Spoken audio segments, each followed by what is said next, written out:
of the Center for Roma Studies and Cultural Relations, Antarashtriya Sahyog Parishad. We had been holding these lectures for last almost more than 2 years, basically with the objective of reaching out to Romas all over the world and to know more about them. We know their journal issues, but it is always good to know country specific issues, challenges, and how they are handling it.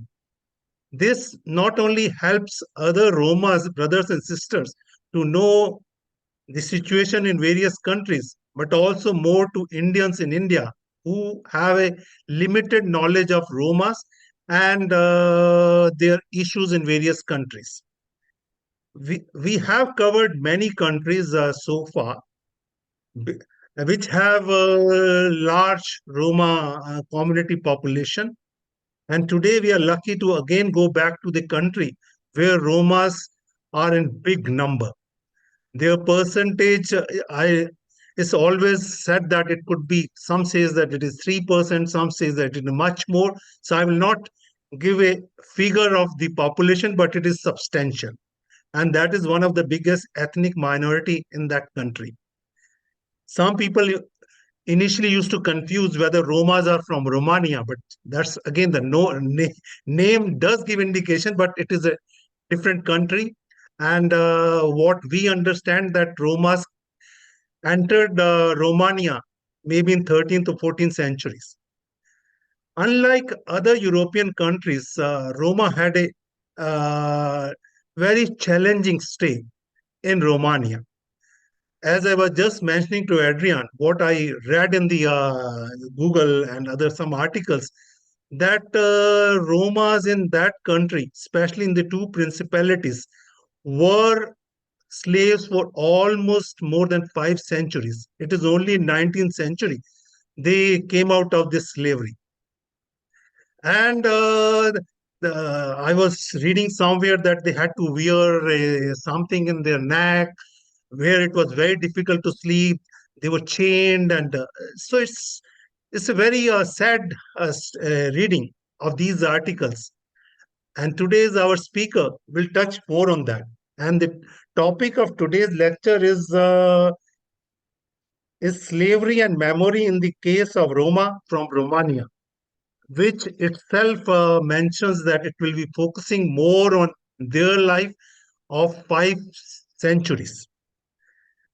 I hope their situation has improved now, but we do understand that the discrimination which Romas had been facing for centuries continues in most countries. In some countries it is less, and some countries it is more.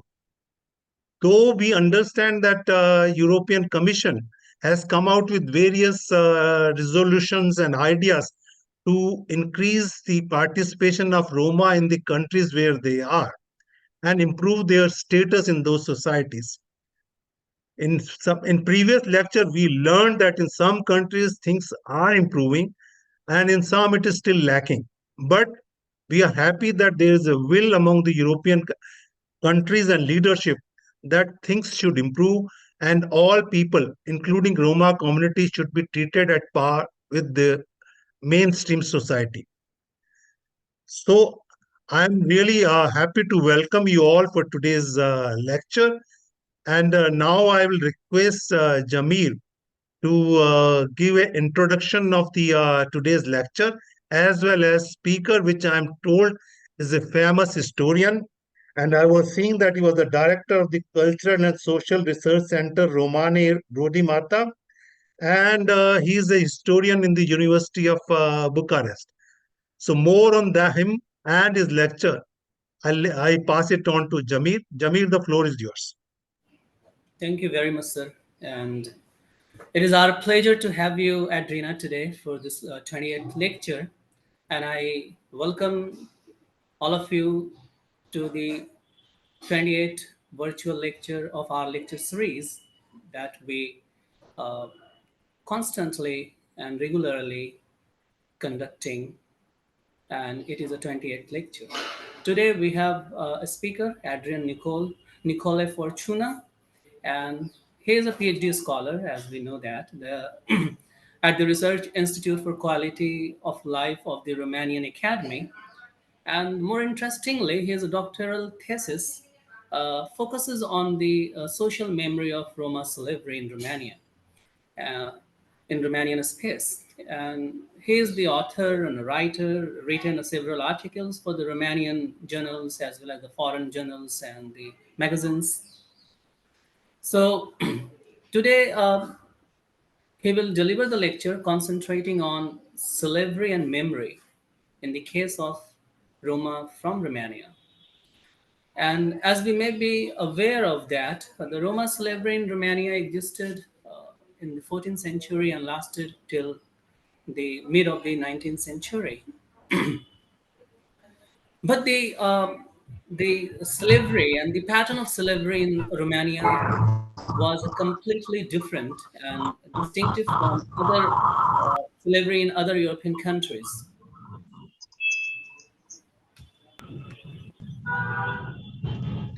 Sorry, I think.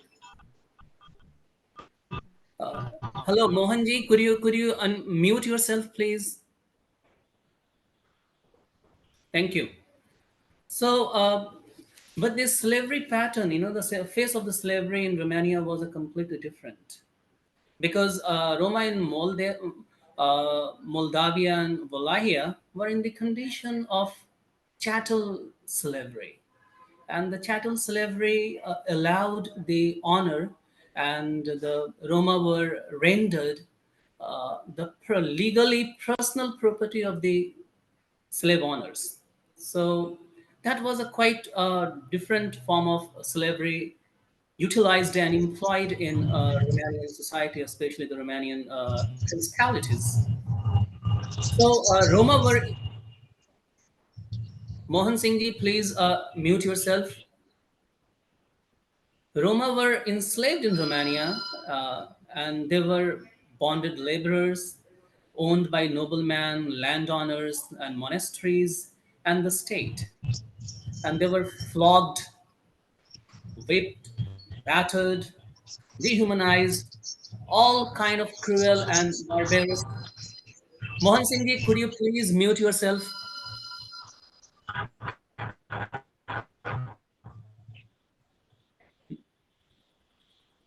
So they were faced with the different kind of inhuman treatments, persecutions, and the oppression and tyranny. That was a very common phenomena encountered by the Roma communities and Romani people in Romania. There was a first anti-Roma law for banishing Roma from the Roman Empire, was enforced by the Holy Roman Emperor Maximilian first in the 1498. So actually, I'm trying to give the a background so that Adrian will, mention the elaborate and explicate this particular subject in a better way.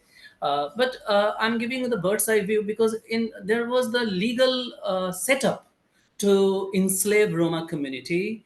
And there was a lot of memories, as he is also going to speak about the memory. There was a rule dictating the people or the person, if they lost in playing cards, that was also the game in the Romania, especially in those principalities. If they lost in playing cards, so they had to pay with their Roma slaves. So you can understand the intensity and the intensity of such kind of slavery, because we generally know about the African slavery and how they were they were dehumanized and they were treated as animals. So likewise, there is the same situation. There was the same situation and the same form of slavery practiced in Romania or in other especially in the Transylvania principalities. So they were treated like a animal. They were uh, they were dehumanized. So thereafter, in 1498, the first anti-Roma law was imposed, And after that, thereafter, every country in Eastern and Central European country promulgated similar laws. As the one of the scholars, Jennifer Illusi, in 2014, he noted that the rules of the Holy Roman Empire of German nation had passed more than 130 laws against the Roma Gypsy between 1551 till 1774. So that was a legally accepted and legally approved practices, and they were in a very cruel and very barbarous form of slavery they encountered. So I don't want to develop on that. So we have the speaker today. Here I leave, and I uh, pass on to our chairperson, Ambassador Rajesh Sachdeva sir, to forward this lecture officially. Thank you very much, sir. Thank you, Jamir, for the introduction. Now I will request Mr. Narayan Kumar, Honorary Director of Antarashtriya Sahyog Parishad, to formally welcome the participant and the speaker. Narayan ji, floor is yours. Thank you, Ambassador Sachdeva. And after your introductory remark of Jamil and initial welcome by you, I have been assigned this duty to formally welcome this distinguished gathering. As you all know, that Antarashtriya Sahyog Parishad, Indian Council for International Cooperation, has been working for the welfare and for the problems facing by our Romani brothers and sisters since last many years. And in 2018, we have formally started this center to work and to do some research work and to have some closer connection with the Romanis population of the world. As we all know, that in India in 1983, a conference was organized where by W.R. Rishi and then Prime Minister Mrs. Gandhi addressed, and it was decided that we will have a Romani center at Chandigarh. But after the assassination of Mrs. Gandhi, the plan failed. It cannot be materialized. So Antarashtriya Sahyog Parishad has taken this responsibility, and we have organized 2 international conferences and many other conferences, seminars. We are publishing monthly bulletin, and also we are organizing such discussions on the subject connected to the various countries. We are fortunate enough to have A.N. Furtuna, the historian, research scholar, and also secretary of the Romanian Culture Center in Romania. The Romani population has big concentration in Romania, and the discrimination being faced by them all over the world are well known. But as far as the slavery system is concerned, African slavery has been known to each of us. We do not know much about the slavery, that Romanis were also made slaves, though discrimination was there, the violation of human rights, the education problem of the children, and all that health problem, hospital, all. But this is a very burning topic, and I think that the keynote address by Fortuna will throw light on the subject. So once again, I welcome you all, and I thank the organizer, Jamil, to have such a scholar amongst us who will give his address on the subject. Thank you very much. Thank you, Narayan ji. So now is the time which we have been waiting for. So now I give the floor to Mr. Adrian-Nicolae Furtuna to deliver the lecture. So the floor is yours, Mr. Adrian. Thank you so much. Thank you for the invitation again. I want to point the fact that I'm not a historian. I'm a sociologist, but I deal with, I would say, the historical sociology, and I was very interested. It was a need in our community to address the Roma history and to deconstruct, I would say, a lot of things that were written during the time about us in Romania, things about I consider that are not written in the right way, I would say. So thank you for the invitation again. My presentation from today, it's based on an album that I published in 2021. This is the album. I will give you also the link to it. It is called Roma Slavery and the Places of Memory. And if you allow me, I want to share my screen with you for a moment, because it's important to point what you already mentioned about the geographic extension of the institution of slavery in the Romanian territory. So this is a map with the Romanian principalities during the 16th century. So we have Moldova here, like a country. Okay, this is Țara Românească or Valahia. So only in this territory, the slavery existed for almost 5 centuries, like an institution. I want also to share with you to look on the region of Moldova, okay, how it looked, for example, in the at the end of the 16th century, and here it's a map from the beginning of the 19th century, and you can see that Moldova now it's split, and half of it, Bessarabia, was under the Russian occupation. So we have like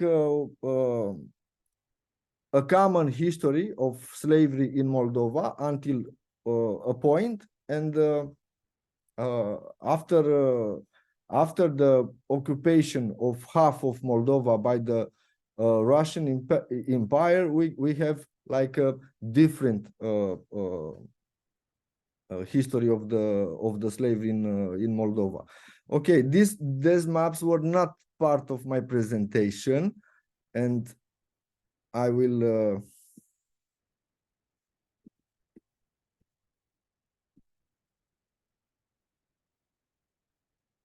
okay. Stop share. Okay, I didn't so.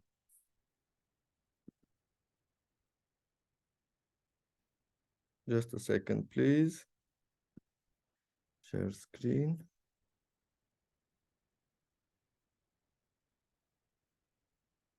This is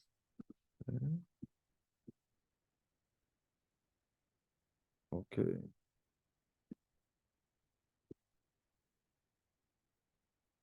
Okay, so this is the album from which I will present you today some of my thoughts. I want to begin with the fact that it's very important for me that I didn't knew nothing about the fact that we were slaves for almost 5 centuries in the Romanian territory until I was 22, 23 years old, when I started to be a volunteer in a Roma NGO during the years of my BA studies in Bucharest. So I want to point the fact that in the majority of the Roma families from Romania, slavery is absent from our identity, from our historical knowledge regarding our history.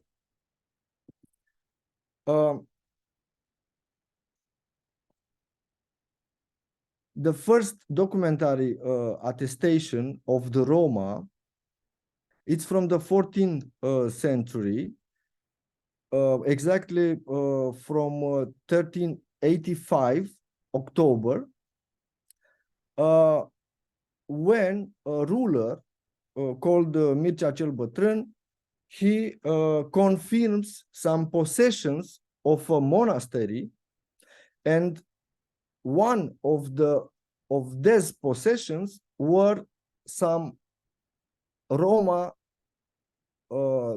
dwellings of slaves, a few families.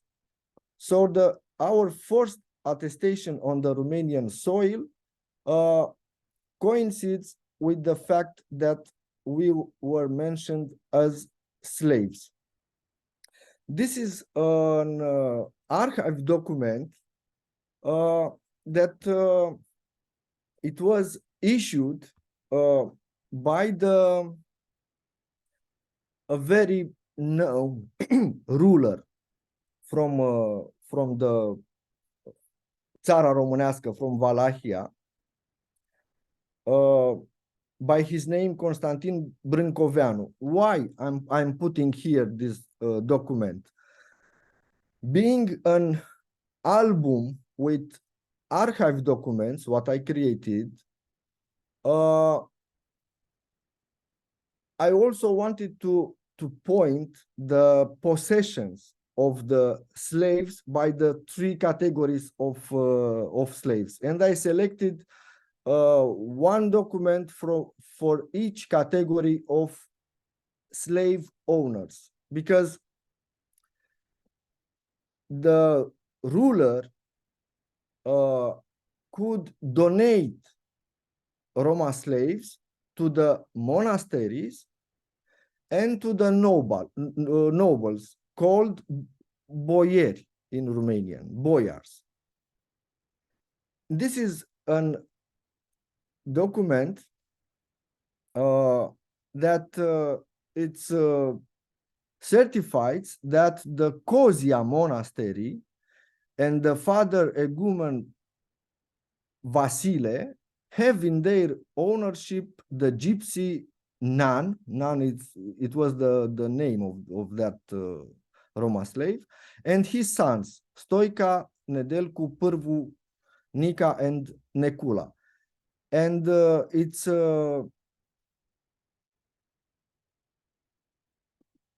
another document.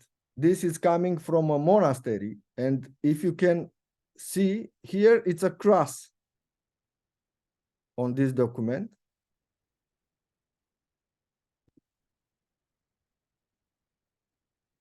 And also you can see when it was issued, and it's saying that a Calderaș Roma, son of Gypsy Oprea, together with his son Calderaș Constantin, are being sold as slaves to Father Leontie, a priest, the egumen of Râmnic Monastery, for 88 thalers. The thaler was a coin, a silver coin in that period.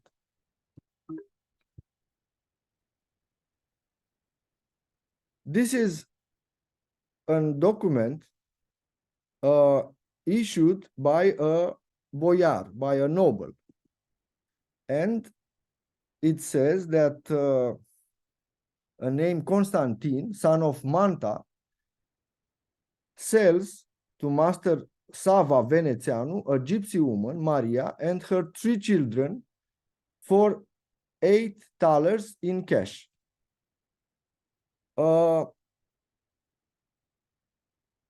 I put these documents in order to highlight, if you want, the belonging, the ownership of the Roma by three different categories of owners. Like you can see in this document, also it speaks about the selling of the children. I also published a book which contains documents only on this topic of the selling of the children, because this practice of the selling of the children stopped in 1766, when a ruler considered that also the gypsies are human beings created by God, and it's unhuman, states that document, to sell their children like cattle. So for almost 3 centuries and a half, the children could be separated by selling by their parents.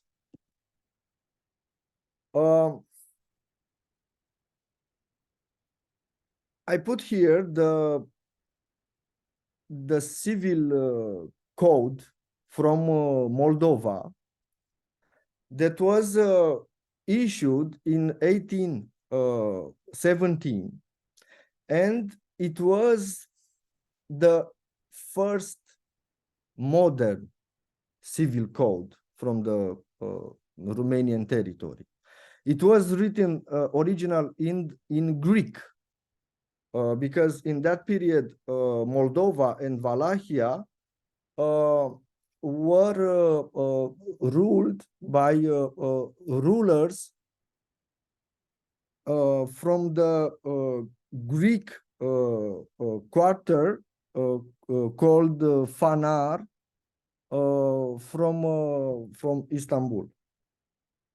And this civil code was stating something very clear about the slavery. And I put this extract. Slavery and everything that has to do with ownership, although they are against the natural right of human beings, so they put this thing at the beginning of the 19th century, have been common of old in this principality, not as the Romans, this is a mistake, not Romanians, not as the Romans do for a while, but in a special way. For here, the power of the master can never be extended upon the slave's life under any circumstances. And also speaks about the fact that a slave could have property. After 1 year, it was adopted in Wallachia, the civil code under the ruler Karaja. And this was also originally written in Greek, but this was more complex comparing with the one from Moldova, because contained an entire chapter regarding the slavery, like an institution. So this is the content of the chapter 7 that was called For Slaves and Gypsies. Why it was called like this? Because during the time, the term Țigan, gypsy, had the same sense with the word slave. So being a gypsy or being a slave meant for a long time the same thing. And here there are the articles from this chapter that states all the slaves are somebody's property. This is the status of gypsies in Wallachia. This is very important. Why I'm saying this? Because in the Romanian historiography was highlighted the fact that the institution of slavery was not racialized. And the historians are putting forward this argument. You know, there were also Romanians that were slaves.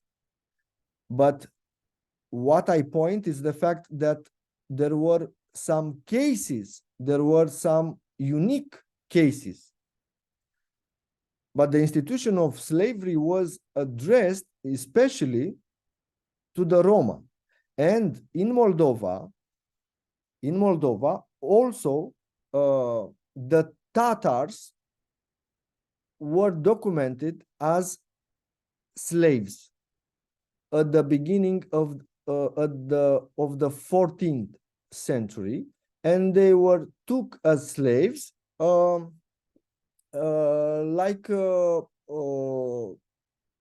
the war. They were enslaved, these Tatars. And also, it's not clear in the Romanian historiography how we became slaves. Some historians are putting forward the hypothesis that we were already slaves of the Tatars, and when the Tatars were defeated by the Romanians, we also became slaves in the Romanian territory, but this is not clear. So after, you can see at the beginning of the 19th century, the institution of slavery was part of the social system from the Romanian principalities. The second article of this from this chapter says that all people born from slaves shall remain slaves. All born from a slave mother shall be slaves. A gypsy's master has no power over his life. So I'm putting these things, and I published this album that I will give you also the link if you want to access it. Because I wanted to show the fact that the slavery from the Romanian principalities was not different comparing with other systems of slavery from all over the world. The only thing that it's different is the fact that we didn't knew so much about this institution and about the fact that weren't published during the time comparative studies. Here I have a newspaper from 1838 in which it is written with Cyrillic alphabet, because the Romanian principalities were for a long time under the Russian Slav influence, also not only political but also cultural. So in this newspaper, for example, we can see an announce that a 29-year-old gypsy, unmarried, who is a good coachman, can drive 4 horses. It's for sale. Those willing to buy him can go to the merchant slum to Mr. Medelnicher Alecu Boronescu. His price is 40 golden coins. So were also organized auctions of slaves. Why I put this document here? Because from the perspective of the memory, I consider this newspaper and also the civil codes, if you want, I consider them like objects that create the relation between history and memory. And I want to share with you the fact that I contributed for the for a very important museum from Brussels, where they documented, they wanted to have things, objects to express the slavery. And also I recommended that the civil code from Wallachia can be such a thing. Also this newspaper. Here it's a poetry, The Boyar Girl and the Gypsy Girl. It was written by a Romanian poet, Cezar Boliac. He was part of the he was an abolitioner of his entire activity, I can say, was to condemn the institution of slavery and to give to the gypsies, I use the term how it was used in that period, the same rights, if you want, comparing with the Romanian people.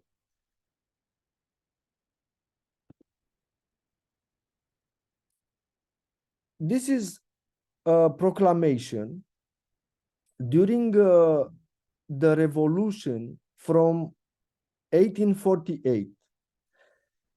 This moment of 1848 was a crucial moment in the European history, not only in the Romanian history, because was the time when the idea of the nation building was created, but also this this revolution came with the idea that all the people should be equal. And in the this is a program of the revolution from Moldova. One of the points that were very clear mentioned, also it was written with Cyrillic. Here is the translation in English. At the 14th point says very clear, the manumission of gypsies by compensation. And they meant to the compensation of the owners. At this moment of 1848, the slaves belonging to the monasteries and the slaves belonging to the ruler or to the state, they were already freed. So in Wallachia in 1843, the state freed all his slaves, And in Moldova, this happened after 1 year, in 1844. Also in 1844 in Moldova were freed the slaves who belonged to the monasteries. In Wallachia, the slaves who belonged to the monasteries were freed in 1847. So at this moment of the revolution from 1848, were under slavery only the Roma who belonged to the nobles, to the boyars. The boyars were the one who didn't wanted to free their slaves.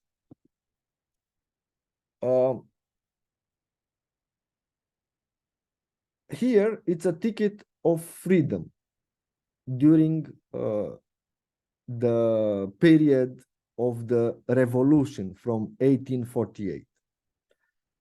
Why I put this document in my presentation and also in the album? Because it is very visual, if you want. Here, if you can see,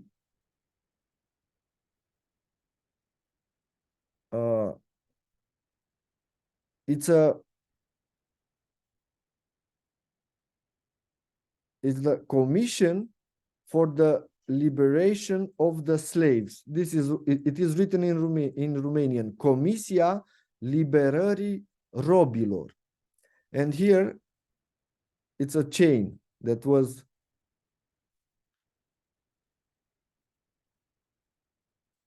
and this during the revolution were issued hundreds of such tickets of freedom. This is for a child that was aged 10 years. And like you can see, it's released according to the principles of the country's constitution and enters from now in the category of free inhabitants of Wallachia.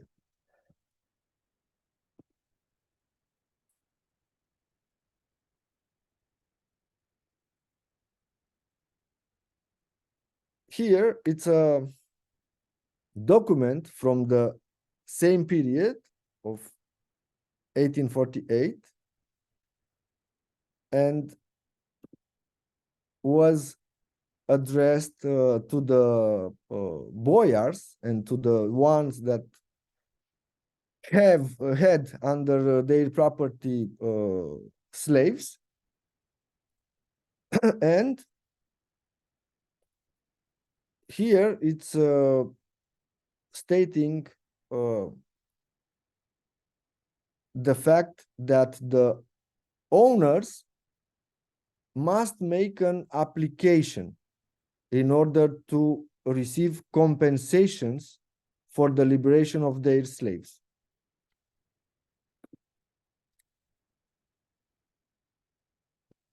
The revolution didn't succeed in Moldova and Wallachia.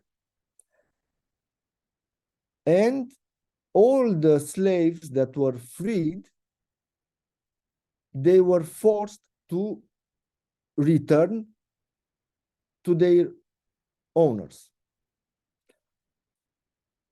The historiography presents the fact that the Bucharest was full with Roma slaves that were coming here to obtain these tickets of freedom.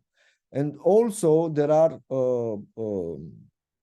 documents that highlights how they were forced after the infringement of the revolution to return to their masters. So slavery continued to exist. But here I have a cover of a theater play, of a script called Țiganii, the Gypsies. And this play was put in scene in Moldova after the abolition of slavery in 1855. Why I put this document here? Because for the Romanian society from that period, the abolition of slavery was a very, very important moment. It was a moment when the Moldova and Wallachia could enter, if you want, in the civilized Europe. Because until that moment, I saw some correspondence with the British consulate in Moldova, in Iași, in which it was addressed the problem of the slavery and the fact that Moldova and Wallachia should abolish this institution if they want to be treated if they want to come at the table of discussions with the European countries. This is the foreword from this theater play that was written by one of the proeminent intellectuals from Moldova, Gheorghe Asaki. And here you can see a part from the foreword. Gypsy slavery, introduced in Moldova in an era when power was the law of the state more than justice, was tolerated for a long time as one that was intertwined with the interest of society. The abolition of this anti-Christian abuse, gradually prepared, was completed today with the order of His Highness the Voivod Grigore Ghica. In doing so, the country has shown itself worthy of entering the family of the civilized Europe. All the philanthropists not only enthusiastically welcomed this measure, but each hurried to lay on the altar of the homeland a tribute of gratitude and material offering, in order to give the opportunity to the emancipated people to a public manifestation of those noble feelings and gratitude. So you can say, you can see how this moment was celebrated, if you want, in the Romanian society. So in my opinion, I would say that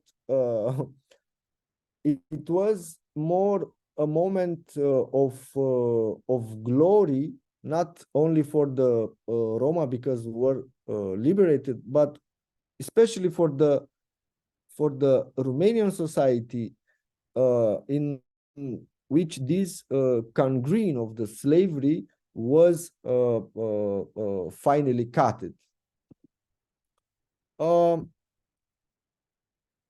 Here I have some monasteries that during the time had under their property Roma slaves. Why I'm putting this here, these monasteries, because they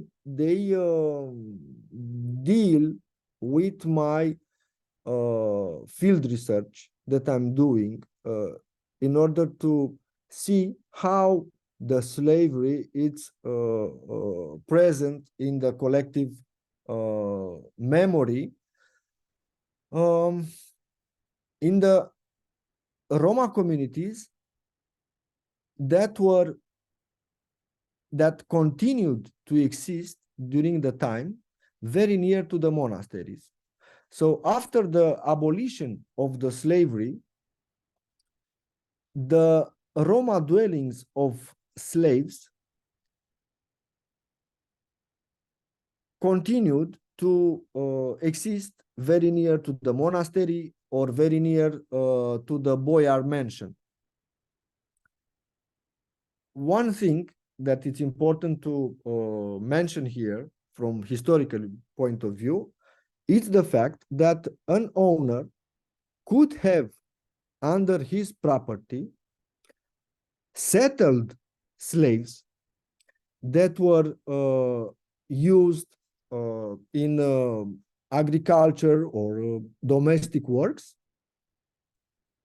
but also an owner, a monastery, a boyar, or even the state, could have under its property nomad slaves. The nomad slaves, they were free to practice their crafts, and they were paying an annual tax to their owner. The slaves that were settled, they were working all the year for their master. This created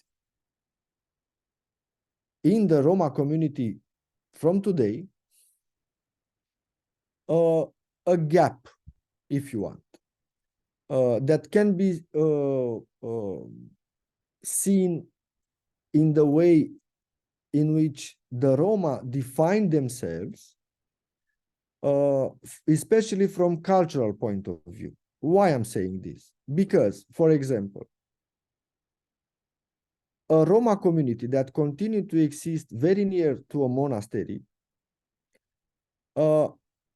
during the time, they assimilated culturally to the Romanian culture. They started to speak only Romanian language and to behave, if you want, like the Romanians. When I'm saying behave, I'm referring to the fact that even they took the traditional port of the Romanians.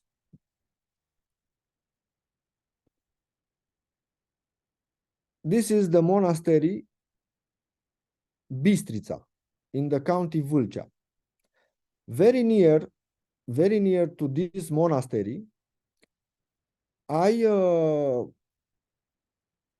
discovered, if you want, or I found a church special built for the Roma slaves of the monastery. This is another monastery called Țigănești. The term for gypsy in Romanian is țigan. So this monastery was called after the name of the slaves.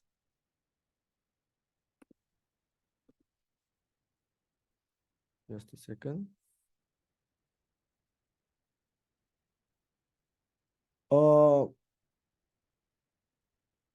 Together with an artist, with a Roma artist, I created an exhibition. And this is a drawing that this Roma artist created by his name Viorel Curt. And this is the monastery Tismana, the place where the first attestation of the Roma was made as slaves of slaves of the monastery. This is another artistic representation, a selling of a child. Why I put this such documents in this album because I didn't found too many materials that can be included, for example, in an exhibition when we want to speak about memory. This is a church called the Saint Angels. It is very near to a very important monastery in Wallachia called the monastery Horezu. This little church, it's, I would say, like 100 meters by the entrance in the yard of the monastery.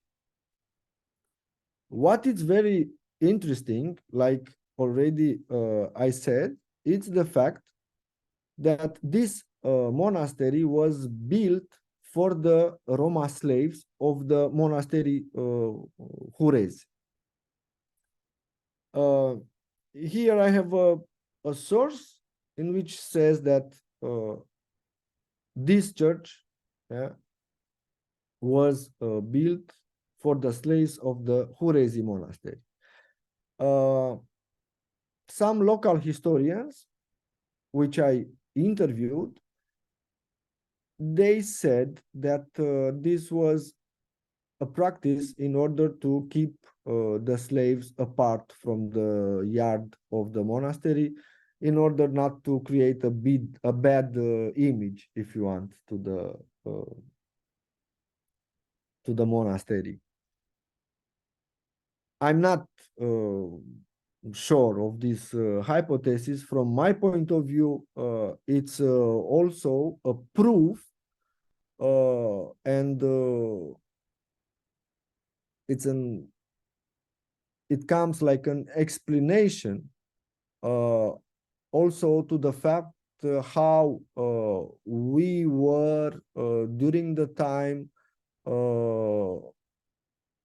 encouraged, if you want, to become Christians in the Romanian territory.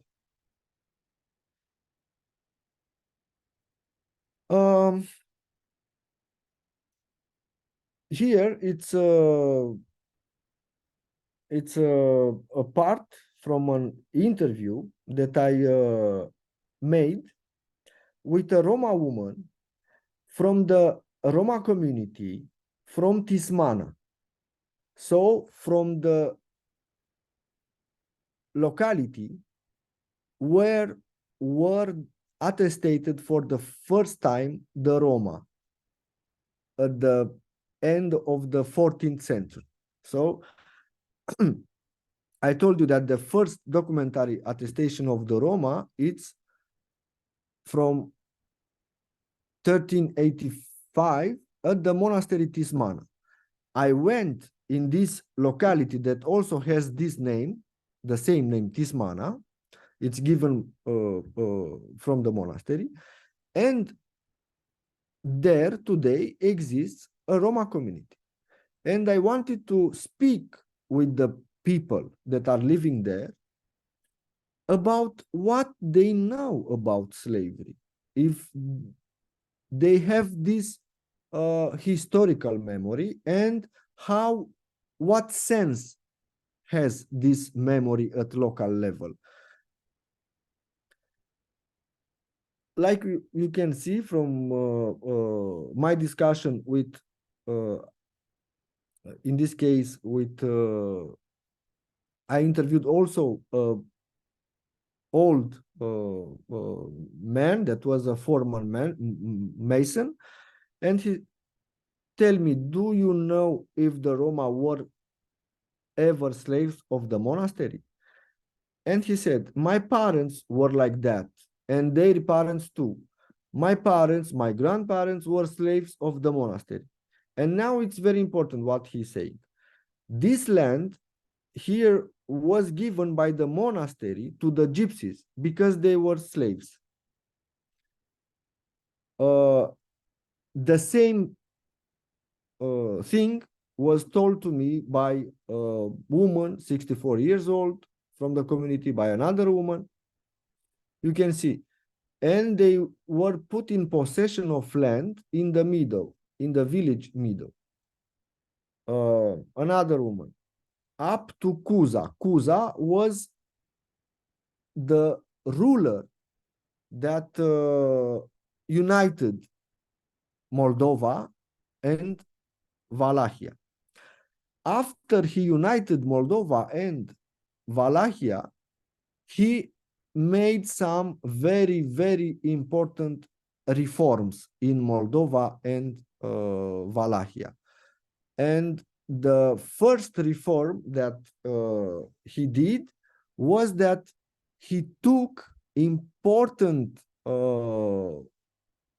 areas of land from the possession of the monasteries, and he gave land to the Romanian peasants. This happened in 1864. In 1864, the Roma were already freed.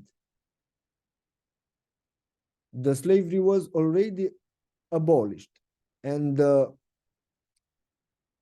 Roma were assimilated with from legally point of view, with the Romanian peasants. But what is interesting, it's the fact, like you can see in these testimonies, that at the local level, people are remembering the slavery to this reparatory, if you want, measure. So they interpret the fact that they were given in possession land, they interpreted not because they became the equals with the Romanian peasants. No, they interpreted like a reparatory measure. This, in fact, wasn't a reparatory measure in 1864. It was, this reform was applied also for them being considered as Romanian peasants. Here I have another quote. I will also put the link with the article that I published on this with this field research. With a Roma woman, I started to speak with about her before, and what was very interesting was the fact that she written a monography of the Roma community from Tismana. And speaking with her, I asked, what do you think? Slavery has had any effect on generations over the time? And she anticipates, yes, yes. Do you believe it? This name of slave, if I tell you something, look, ex officio, like that, instinctively, and at church, my niece can tell you. Unwittingly, but no one offends us. No one offends us. The woman here in the Mahala sit down on one side. So what she is saying is the fact that today in the church, in the Tismana monastery, the Roma, they sit separate by the Romanians. And what is interesting is the fact that after 167 years after the abolition of the slavery, she interprets this separation in the on how they sit in the church through the lens of the slavery. What I want to highlight is the fact that only in these communities that continued to exist very near to the monasteries, the memory of the slavery was kept in a way or another. And my research uh, wants to highlight what is the sense given to these mnemonics by the locals, even the Roma or the Romanians. So these are the sources that I used in my presentation. I will share with you, and thank you so much for the invitation again. Thank you very much, Adrian, for a very informative presentation and sharing us with the documents of that period. It really confirms the slavery and the things the people had gone through. So now I'll open the floor for comments and question and answers. So the floor is open for all the participants.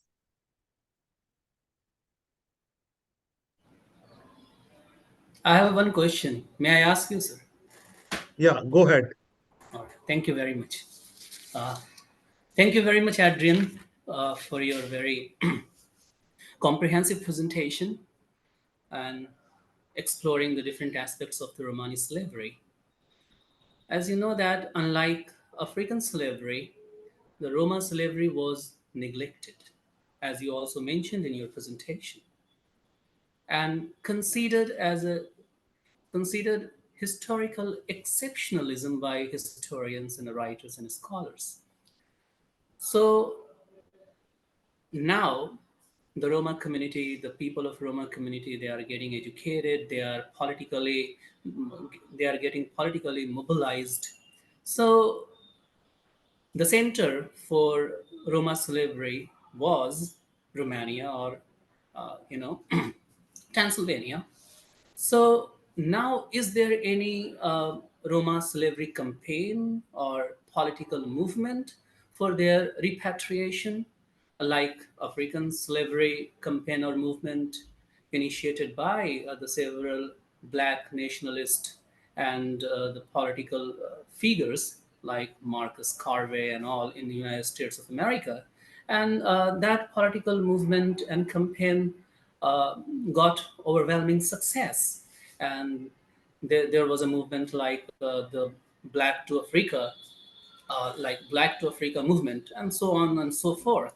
So the scholar like you, those who are working on Roma slavery, so is there any movement or campaign directed to set right injustice meted out to Roma people, and they faced this gruesome slavery for the last 500 years. So, is there any kind of movement or campaign for repatriation or uh, getting them justice? So, that's my question. I understand. Um, what I can say, it's the fact that the topic of slavery became very present in the discourse of the Roma activists, but also Roma researchers. Another thing that I observed and that I highlighted at one time is the fact that even the activists, the Roma activists from other countries, are speaking about the topic of slavery.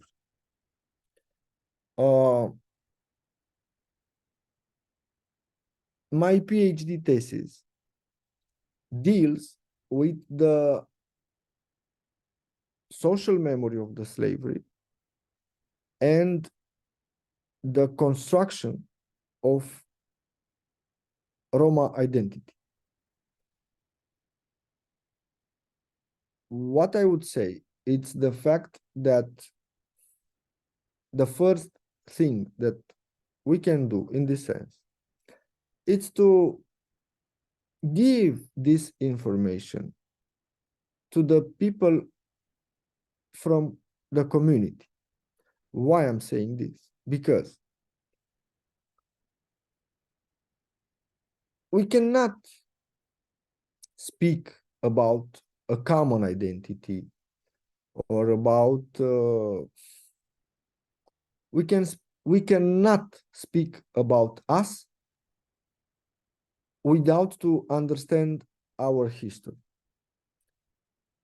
Why I'm saying this? Because, for example, if you ask some people from an assimilated community, why do you consider that you are different comparing with other Roma that are speaking Romanes, are keeping their traditional clothes, and so on?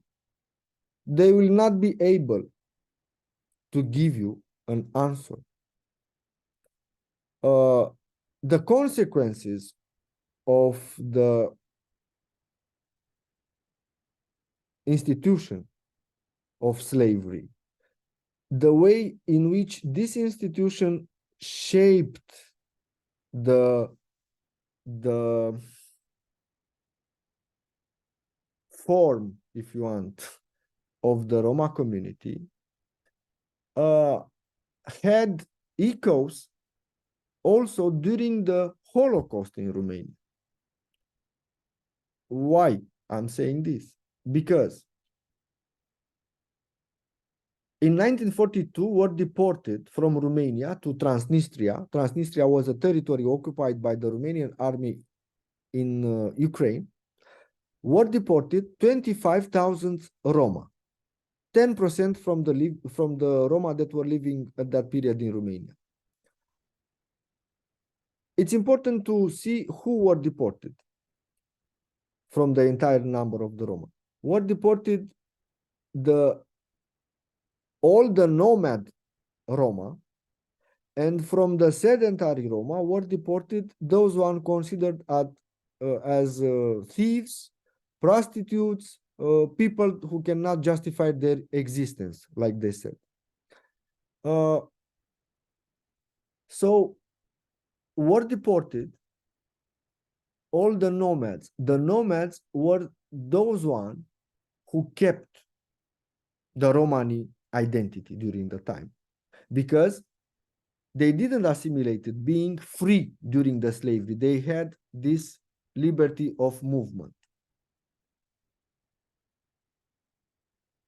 From the settled were deported, like I said, the one considered as beggars, etc. Okay. The archive documents that I consulted and also are published, they say like this: why we were deported are saying the settled Roma. We are the good Roma.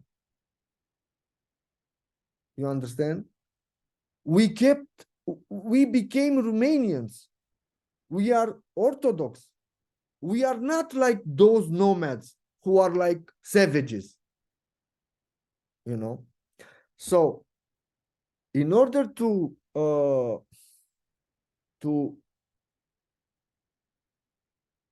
start a campaign about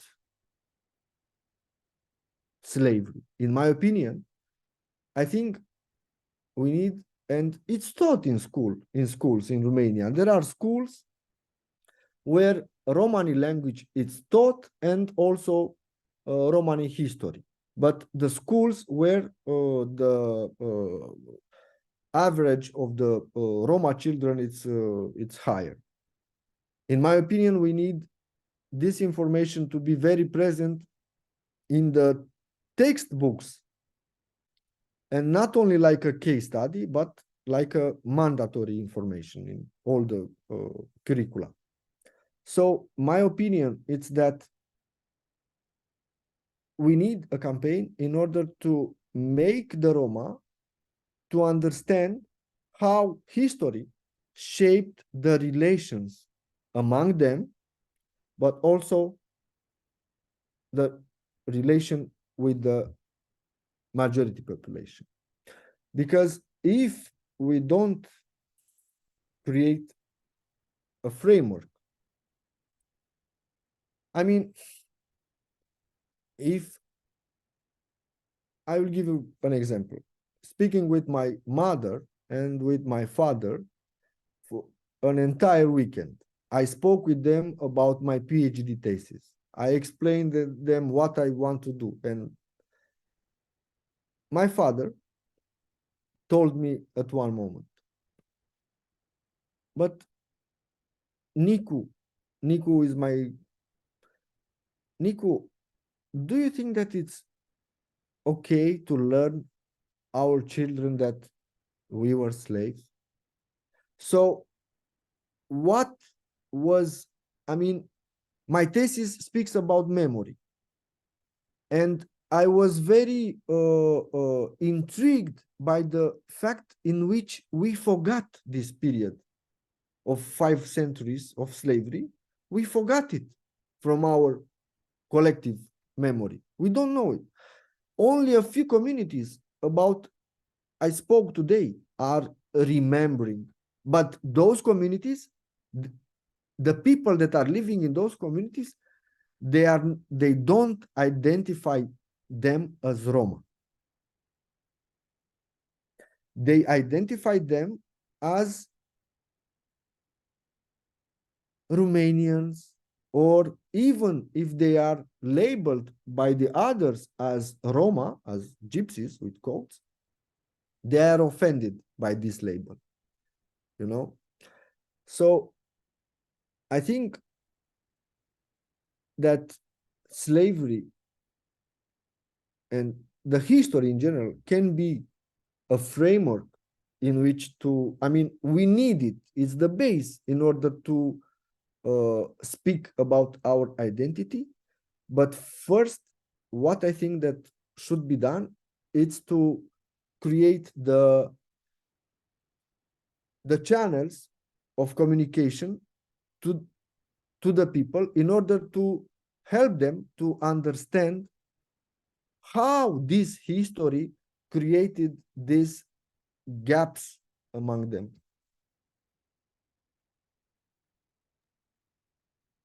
Kunika ji, the floor is yours. Yes. Thank you for sharing your album and this very important information, Adrian. Thank you so much. Nice, Duque. Zamir asked you about repatriation and the parallel with the Black movement. And, you know, they're wanting to, some of them wanting to actually go back to Africa. So I think repatriation might be a very hard thing for the Roma. But my question is more about reparations. And you mentioned that as a reparation, they were given land at some point. So was there any follow-up on that? Like, were those lands recovered? And after the Holocaust, there have also been reparations for the massacre of the Roma. So, you know, where do these align? Like, is there any alignment between this process of reparations, whether it's all the way back to slavery or as recently as the Holocaust? So there were no reparations for slavery. Okay, this must be pointed. Didn't you mention land and you said reparatory or whatever? Yeah. Yes. A part of the Roma received some land, but it wasn't a reparatory measure. They received land because they were assimilated, they were considered like Romanian peasants. Also, the Romanian peasants, they received land at the agrarian reform from 1864. But it wasn't a reparatory measure for the Romanian peasants. So the Roma, a part of the Roma who were living in villages were put on the same line with the Romanian peasants, and they received some land in order to build a house and to have a garden. This was the land that a part of them received.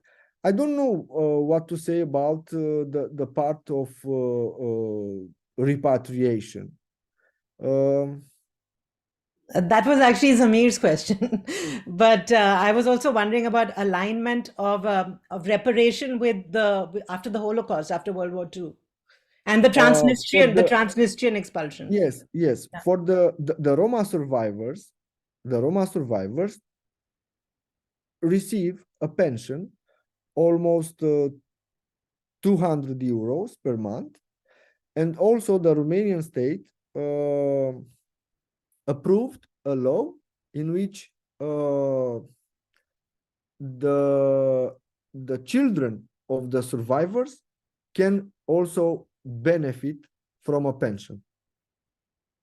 So there were small compensations, material compensations for deportation. And not only this, because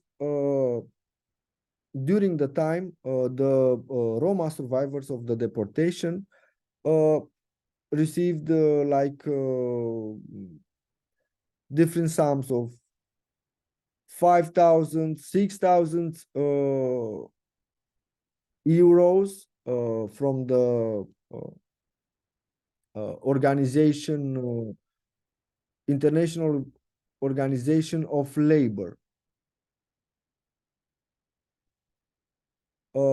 But in my opinion, the most important reparation is to have a museum.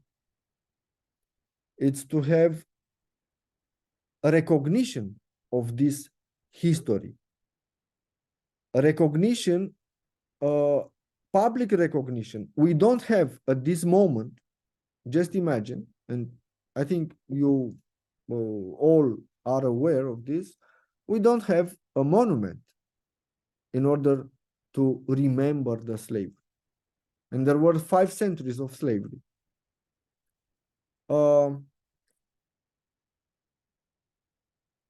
The way in which the textbooks approach the slavery, they approach this institution in a case study of 1 page, and depends on the teacher if he wants or not to address that case study from the manual. So it's not in the compulsory, curriculum. Even when we speak about Holocaust, about the deportation of the Roma, are written like 5 lines, comparing with an entire page that it is written on the Jewish Holocaust. I don't want to, how to say, I mean, I'm comparing these things, and in my opinion, and my entire work during the time was to ask and to bring this discussion of reparations that are needed in the system. I mean, textbooks, building memorials, putting memorial plaques, and giving to the people, not only for the Roma, but also to the Romanians, the understanding of the history and how this history shaped the relations between us, and how this history has consequences even today. Thank you. So is anyone else has any comments, questions? Rishi is Yeah, raising. Virender ji, the floor is yours.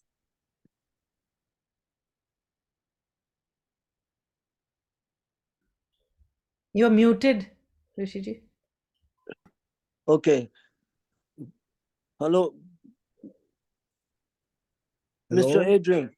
You have given a very comprehensive details of about Roma slavery in Romania, and it's very good. And you have done a great job on that one. But main thing is, the slavery has ended about 500 years ago.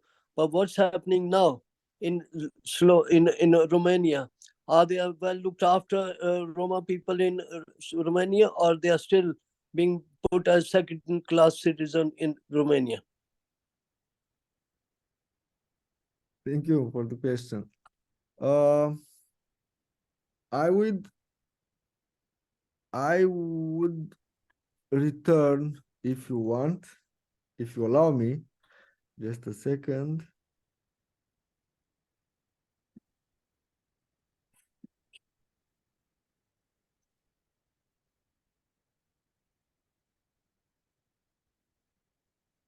No, the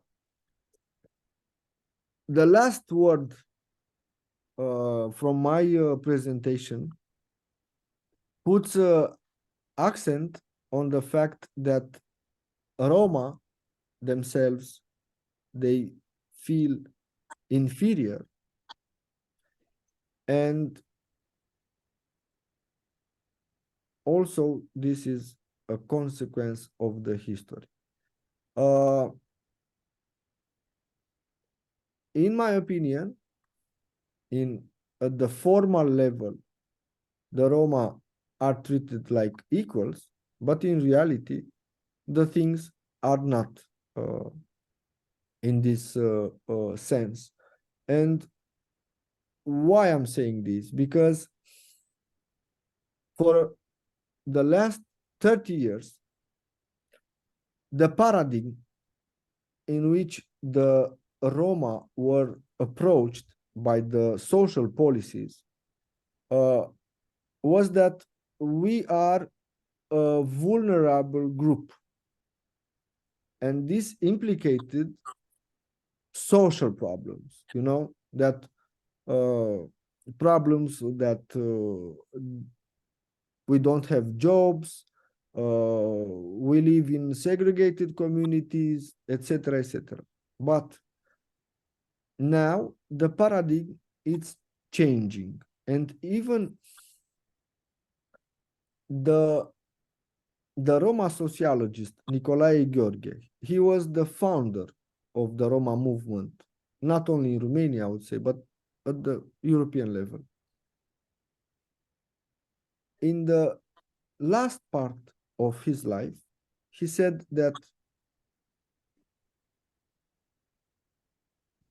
we don't need only to behave and to be treated like equal citizens. We need to be treated as a Roma. So my point is that if we will be able to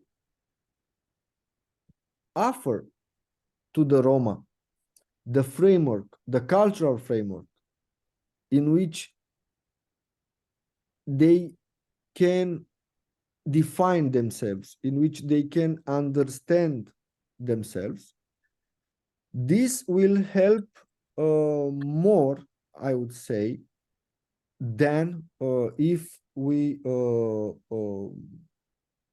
action regarding the social problems which are confronting the Roma today. So my answer is that yes, we are treated like second-class category citizens, but we can turn these things if we start to educate even the Romanian society and even but also the Roma communities. Thank you very much. Thank you very much, Mr. Adrian. Is there anyone else who would like to make any question, remark? I don't see any. So basically, we take this, we'll come to the closure of the meeting. Mr. Adrian, thank you very much for, as I mentioned, a very informative and very educative presentation. We Thank you. learned a lot about the situation of Romas in Romania for more than 5 centuries of slavery and thereafter. As you mentioned, now the onus lies both on the mainstream society as well as the Roma to work out a proper status for them in their societies, because it is not only the mainstream society, but Romas have also to work for doing better in the society through education or through other means. And for that, there is a role for people like you and people, the academicians and entrepreneurs from the Roma community to help the others to come up. So we wish you a success in this initiative or the suggestion which you made. And I hope this will be taken forward by others in other countries also, where the Romas are not exactly at par with the mainstream society. Thank you very much, everyone, for your participation and giving your views and comments and questions. And once again, a great thanks to Mr. Adrian Fortuna for taking time out and for giving us such a wonderful presentation. So we look forward to seeing you in our future programs. And since Adrian mentioned about memorials, so I would like to just inform you everyone that the work is in progress for building up a memorial in Kannauj for the in the memory of Romas who left India 1,000 years back. So that's also a great achievement in a sense that there will be a permanent monument which will show about our relationship, historical relationships. So we look forward to seeing our Roma brothers and sisters visiting that memorial, which will be completed in a few months' time. Thank you very much and all the best. With this, we close the meeting. Thank you. Thank you. Thank you. Bye-bye. Bye-bye, everyone. Thank you, Adrian. Thank you. Thank you. Thank you, Zamir. Ciao. Ciao.